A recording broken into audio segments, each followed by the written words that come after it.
most Americans, the B-2 stealth bomber is just something that they watch on the news, or maybe they've seen in an action film. But for the Atoka Alumni Association's Hall of Fame inductee, Dolan G. Willis, the B-2 stealth bomber is much more. Dolan Willis grew up east of Atoka in a hard-working, close-knit family. His parents, Jewel and Laureen Willis, were a mechanic and a school cook, and instilled in their young son and his 3 siblings a strong work ethic.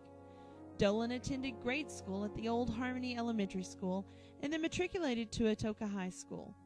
Although Dolan never played basketball or baseball and was probably a C student, he still enjoyed his high school years at Atoka, especially all the time he spent chasing girls. He graduated with the class of 1957, and in 1958 he joined the Army National Guard, where he trained to be a military policeman. Jobs were hard to find, so in 1961 he joined the United States Air Force and was trained to be a jet engine mechanic. During the next few years, Dolan was moved from Florida to Oklahoma to Maryland, all working on various types of war aircraft. He finally landed in Grand Prairie, Texas, where he was assigned to the Quality Control Department at the LTV Aerospace Corporation as the lead inspector on the first Boeing 757 and 767 aircrafts.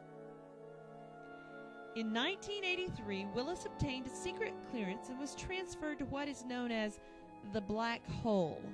Because of high security involved, he was unable to tell anyone what the nature of his work was at that particular time. But behind all the security, Dolan Willis was the lead quality control inspector for the team which was building the center section of the B-2 stealth bomber. He was in charge of making sure everything was built to specification, and if Dolan didn't approve it, it didn't ship. The first B-2 stealth bomber was completed in November of 1988. The aircraft was built in 3 separate sections in 3 different locations because of national security issues. Dolan's crew had to avoid being detected by Russian satellite while they were moving the center section from the LTV plant in Grand Prairie and loading it into the aircraft to be flown to Palmdale, California, where the Pentagon had ordered all 3 sections to be shipped at the same time for the final assembly. Dolan retired from LTV in January of 2000, and he and his wife Glenda moved back to Caney, where they live today, a much more peaceful life than the years spent in the Black Hole.